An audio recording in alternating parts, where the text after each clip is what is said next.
Nous allons lire du Nouveau Testament, les Actes des Apôtres, chapitre 20 et verset 17.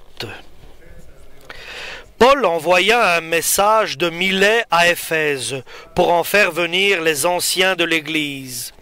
Quand ils furent arrivés auprès de lui, il leur dit « Vous savez comment je me suis toujours comporté avec vous depuis le premier jour de mon arrivée dans la province d'Asie. J'ai servi le Seigneur en toute humilité, avec les chagrins et les peines que j'ai connus à cause des complots des Juifs. Vous savez que je n'ai rien caché de ce que devait vous être utile. Je vous ai tout annoncé et enseigné en public et dans vos maisons. J'ai appelé juifs et non-juifs à se convertir à Dieu et à croire en notre Seigneur Jésus. Et maintenant, je me rends à Jérusalem, comme le Saint-Esprit m'oblige à le faire. Et j'ignore ce qui m'y arrivera. Je sais seulement que dans chaque ville, le Saint-Esprit m'avertit que la prison et des souffrances m'attendent. Mais ma propre vie ne compte pas à mes yeux. Ce qui m'importe, c'est d'aller jusqu'au bout de ma mission et d'achever la tâche que m'a confiée le Seigneur Jésus. Proclamer la bonne nouvelle de la grâce de Dieu. J'ai passé parmi vous tout temps prêchant le royaume de Dieu, mais je sais maintenant qu'aucun de vous ne me verra plus. C'est pourquoi je vous l'atteste aujourd'hui, si l'un de vous se perd, je n'en suis pas responsable, car je vous ai annoncé tout le plan de Dieu sans rien vous cacher.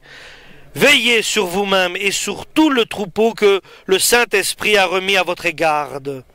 Prenez soin de l'Église que Dieu s'est acquise par la mort de son propre Fils. Je sais qu'après mon départ, des hommes pareils à des loups redoutables s'introduiront parmi vous et n'épargneront pas le troupeau. Et même dans vos propres rangs, des hommes se mettront à dire des mensonges pour entraîner ainsi les croyants à leur suite. Veillez donc, et souvenez-vous que pendant 3 ans, jour et nuit, je n'ai cessé d'avertir chacun de vous, même avec des larmes. Et maintenant, je vous remets à Dieu et au message de sa grâce. Il a le pouvoir de vous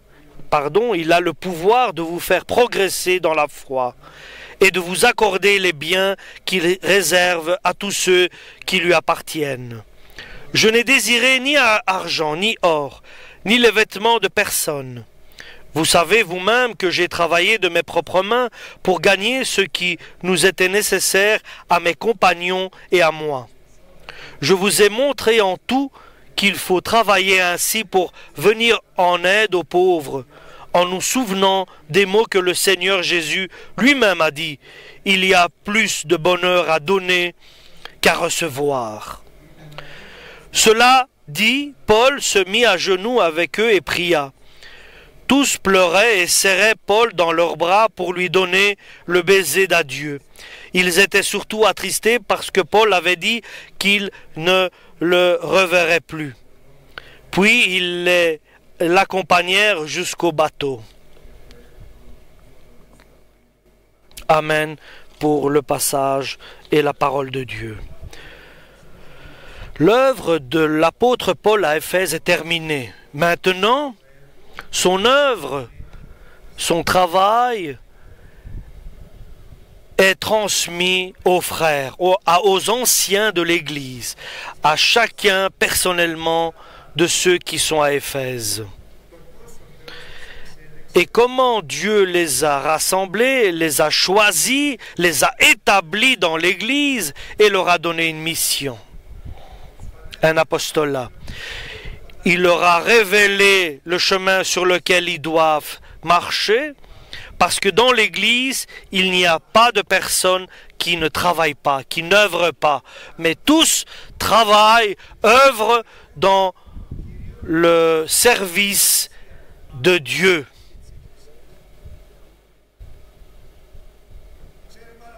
Et l'apôtre Paul sait très bien que non seulement l'apostasie, l'égarement, l'éloignement n'est pas loin et que des loups affamés tombent dans l'Église, viennent dans l'Église pour essayer de détourner des fidèles pour qu'ils ne suivent plus Jésus-Christ et qu'ils suivent des personnes, des personnalités. Et en parlant avec des paroles fausses, des fausses paroles, ils essayent d'influencer des personnes qui ne sont pas fermes dans la parole de Dieu et de les attirer et de les détacher du tronc de l'Église. Ne regardez pas aux hommes. Ne soyez pas influencés par des hommes.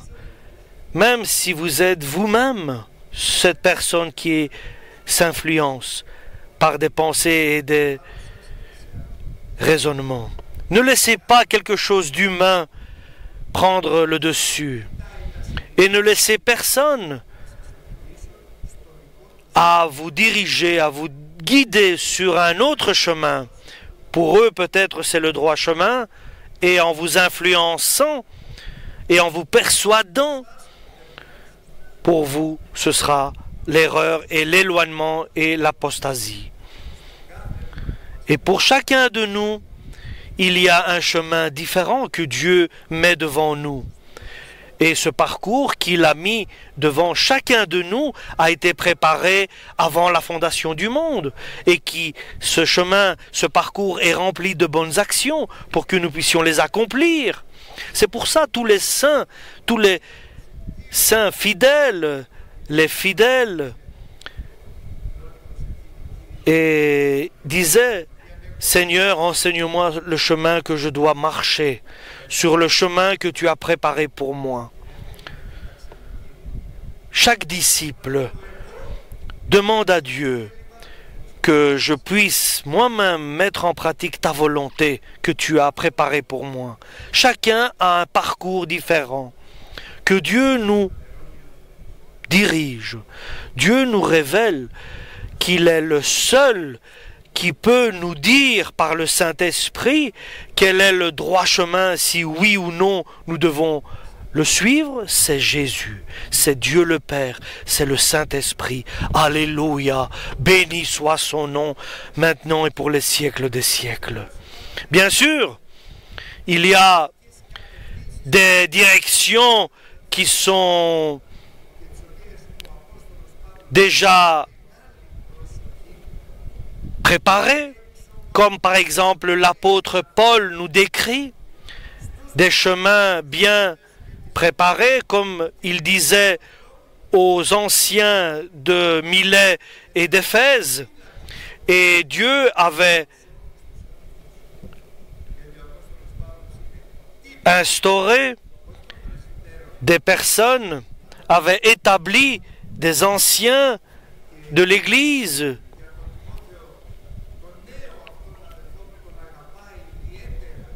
et l'apôtre Paul respecte un frère dans l'Église et il le supplie d'être un modèle pour l'Église. Et nous allons entendre la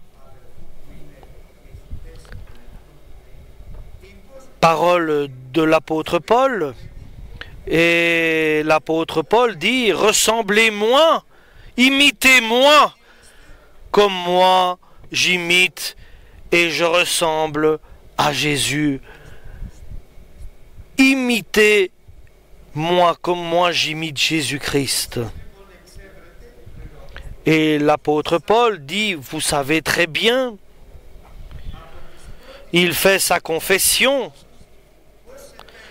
Comment parmi vous j'ai traversé tout le temps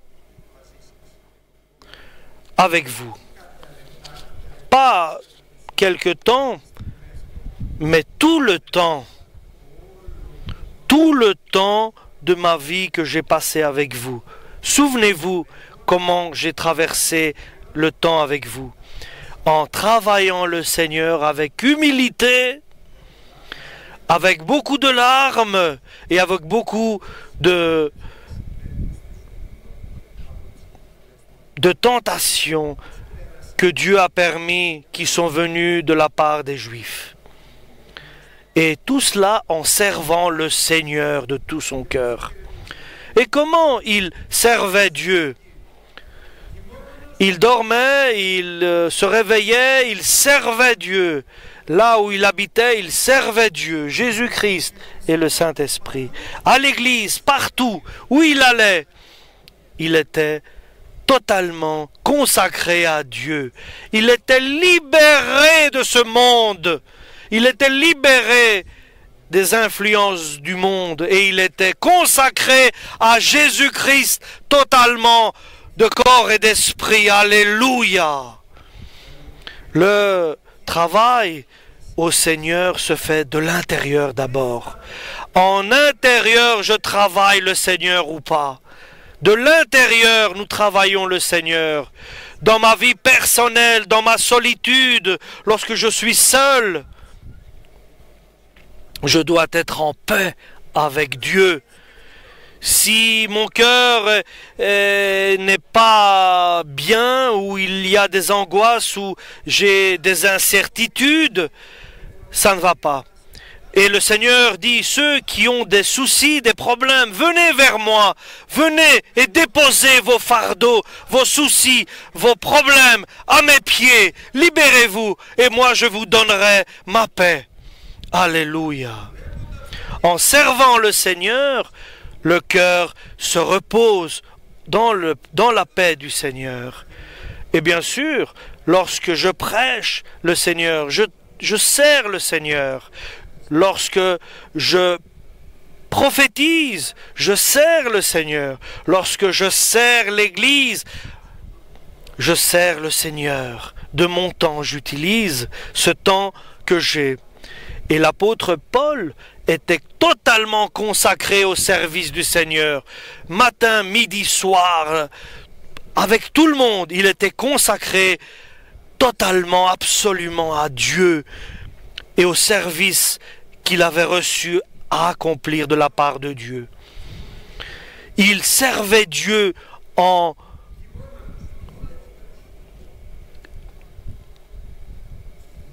consultant les Écritures, en faisant une étude biblique. Il servait Dieu. Il était au service de Dieu. Mais tu ne peux pas servir Dieu seulement comme cela, mais avec humilité et avec compréhension, parce que nous savons que le diable s'efforce avec des moyens trompeurs et des tentations. Il essaye de te voler ta paix, il essaye de te voler ton service que tu consacres au Seigneur, et il essaye de te mettre de la turbulence en toi. Et de l'angoisse et de la crainte. Ne laissons pas nos pensées, notre réflexion, nos avis, nos craintes, nos pensées, ne laissons rien qu'il nous détache et du Seigneur. Et nous devons savoir, tu ne peux pas être serviteur de Dieu si ton cœur et ta vie n'est pas rempli, inondé de la compréhension de ta faiblesse. Tu dois connaître tes faiblesses, savoir quelle est ta faiblesse. Quand tu penses et tu réfléchis d'autres choses, alors tu es dans ce monde qui passe. Bien sûr, nous habitons, nous travaillons dans ce monde au travail, à la maison, nous servons l'Église, mais tout cela en servant Dieu de tout notre cœur. Dans ta maison, chers frères, chères sœurs, tu vas servir ta famille en servant Dieu. Au travail, tu vas œuvrer en servant Dieu avec une grande humilité.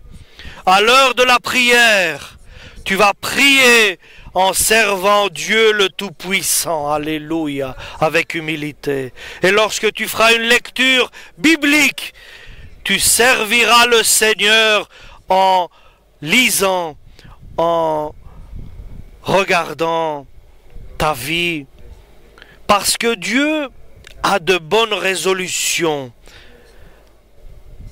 pour toi, mais pas le diable. Il prend soin de nous, alléluia. Ne cache pas de ta personne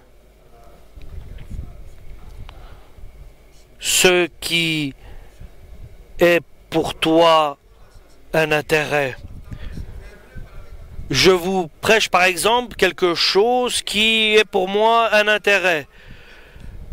Pour moi par exemple, je vais dire, il est important que le pasteur soit payé.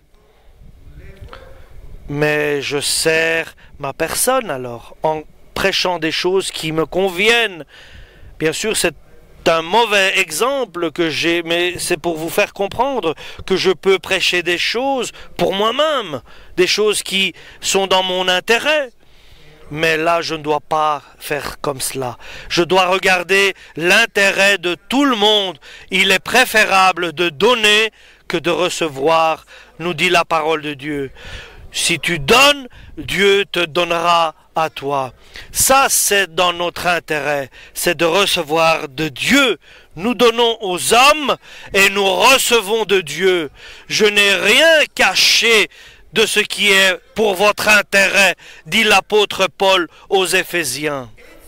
C'est ainsi que je sers le Seigneur. Alléluia. Et je n'ai pas arrêté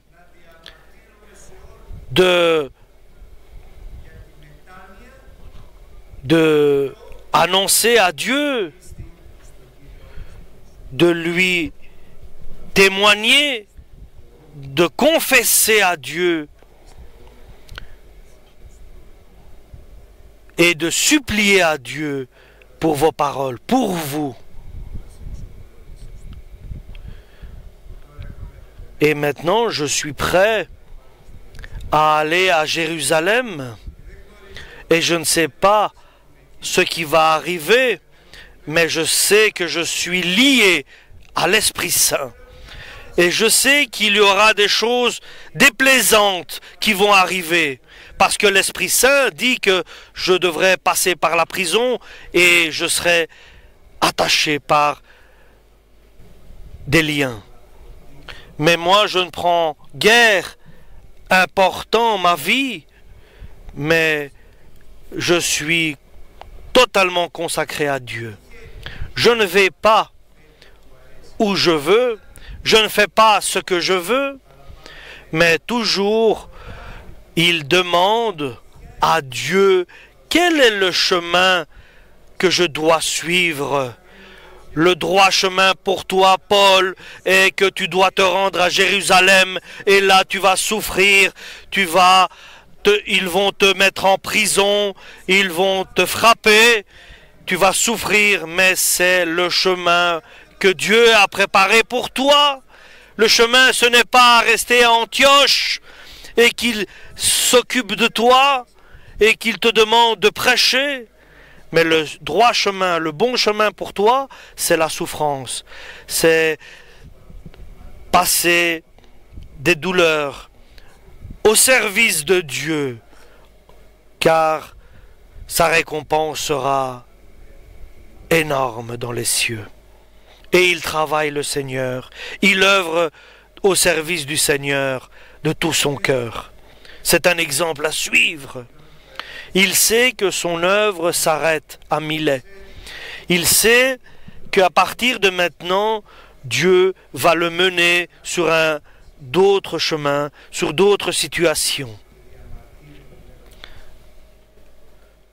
Et il confesse à Dieu que je suis pur. Il confesse à Dieu et il leur annonce: je n'ai rien à me reprocher car je vous ai annoncé toute la vérité pour le salut de votre âme. C'est la caractéristique du serviteur de Dieu, homme et femme. Qu'il n'ait pas de crainte et de retenue, mais qu'il annonce toute la volonté de Dieu, parce que lorsqu'il raconte et annonce et prêche toute la vérité de Dieu, viendra dans sa vie des mouvements, des contraintes, des jugements, des condamnations, des accusations viendront dans sa vie. Mais l'apôtre Paul sait très bien que ainsi il va se libérer de tout. Dans notre vie, toute la volonté de Dieu dans notre famille, toute la volonté de Dieu parmi nos collègues, toute la volonté de Dieu parmi les frères de l'Église, vers chaque personne qui est proche et éloignée. Nos voisins, soyons bons, sinon tu ne l'aimes pas. Aimez-vous les uns les autres comme je vous ai aimés. Ayez ma paix, je vous donne ma paix, nous dit Jésus-Christ. Alléluia. N'hésitons pas à annoncer le droit chemin, le bon chemin à chaque personne que Dieu met devant notre chemin. Alléluia. Et l'apôtre Paul sait très bien que ainsi seulement il œuvre au service de Dieu. Et il n'hésite pas. Il n'hésite pas. Et nous devons savoir, ce n'est pas facile à une femme qui teint ses cheveux de lui dire que c'est pas bien de faire cela. Ce n'est pas facile. Tu hésites à lui dire la vérité. À une fille qui porte un pantalon, ce n'est pas bien aux yeux de Dieu de porter des pantalons pour les femmes. Donc il y a la crainte de Dieu et il y a de l'autre côté la crainte des hommes. Et celui qui travaille au service du Seigneur doit choisir. Je n'ai pas hésité, je n'ai pas eu peur à vous annoncer ces 3 ans que je suis parmi vous, toute la volonté de Dieu, toute la vérité. C'est pour cela, faites attention. Faites attention. Et il s'adresse aux anciens, aux presbytères, aux anciens de l'Église, et à vous, lesquels le Saint-Esprit vous a établi ici comme épiscope. C'est vous qui êtes l'épiscopal. C'est vous qui êtes des sentinelles, vous êtes des gardes. C'est vous que Dieu a établi. La femme doit dire à son mari, tu ne marches pas très bien dans le spirituel, mais pour l'aider s'il voit en son mari que son chemin n'est pas digne de chrétien. Viens, nous allons lire ensemble, prier ensemble le Seigneur.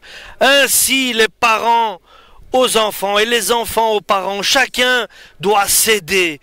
Chacun doit aider l'autre pour être béni, pour que nous puissions évoluer, pour que l'apostasie ne soit pas vivante. Parce que cela arrive doucement, doucement. Alors si quelqu'un voit en l'autre un début d'apostasie, qu'il réagisse, qu'il dise attention, je te vois que tu es faible spirituellement, tu t'égares, tu vas vers le monde. Viens, prions ensemble, revenons vers notre Dieu, repentons-nous, revenons vers notre Seigneur. L'apôtre Paul veut que personne ne se perde, mais que tous suivent Dieu, Jésus-Christ. Alléluia. Et le Seigneur Jésus-Christ, nous annonçons seulement. C'est lui qui annonce Jésus-Christ et seulement Jésus-Christ ressuscité. Alléluia. Et c'est celui qui marche avec des pas de confiance et d'assurance. Alléluia. Et il disait, l'apôtre Paul, imitez-moi comme moi j'imite Jésus-Christ. Et il arrive au moment critique. Et maintenant il dit, je vous dédicace, je vous consacre, je vous laisse entre les mains de Dieu. Nous devons avoir confiance. Je vous consacre au Père éternel, à sa parole de grâce qui est Jésus-Christ et au Saint-Esprit. Car par Jésus-Christ, nous sommes dédicacés, offerts, consacrés à Dieu. Et par le Saint-Esprit, nous bénéficions de la grâce de Dieu. Alléluia. Parce qu'ainsi, par Jésus-Christ, il peut nous édifier, nous grandir, et que nous puissions évoluer spirituellement et faire partie des saints, de tous ceux qui sont saints et qui recherchent la vérité et le bien. Alléluia. Et ici, l'apôtre Paul dit quelque chose qu'il considère très important.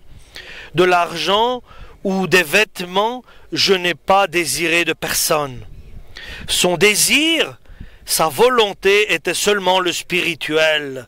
Et Jésus-Christ, sa volonté, son désir, c'est le royaume de Dieu. C'est pour cela qu'il nous donne. Demandez d'abord le royaume de Dieu. Et je n'ai jamais demandé à personne quelque chose. Mais moi, en travaillant de mes propres mains, pour ma propre personne, pour les besoins, pour ce qui m'est nécessaire et pour les pauvres. Il est très important de prendre cet exemple, d'aider les autres par notre travail, si Dieu le permet. Alléluia. Peut-être, c'est l'un des plus importants, parce que Jésus a dit, il est mieux, il est préférable de donner que de recevoir. Et après avoir dit tout cela, ils se sont mis tous à genoux, il les a consacrés à Dieu et il les a salués. Maintenant, ils verront plus son visage, car l'apôtre Paul leur disait qu'il s'en va. Et ils étaient là au rivage, tous au port, et ils ont prié avec l'apôtre Paul avant qu'il s'en aille. Écoutez, frères et sœurs, écoutez, frères et sœurs, ce sont des paroles de Dieu, ce sont des paroles qui agissent en vous. Et l'important, c'est que nous ayons confiance et espoir en Jésus-Christ, le Fils de Dieu. Personne n'est digne de parole à part Jésus-Christ. Et si tu vois quelqu'un d'autre, regarde-le comment tu peux le servir, et pas le suivre, mais comment tu peux le servir au nom de Jésus-Christ. Car les gens de l'extérieur vont nous décevoir. Et même ceux qu'on a du respect pour eux ou de l'étonnement, où on est stupéfait, mais ils vont nous décevoir. Ayons seulement notre espoir en Jésus-Christ et suivre seulement Jésus-Christ, le Fils de Dieu, vivant, alléluia, éternellement. Amen pour la parole du Seigneur.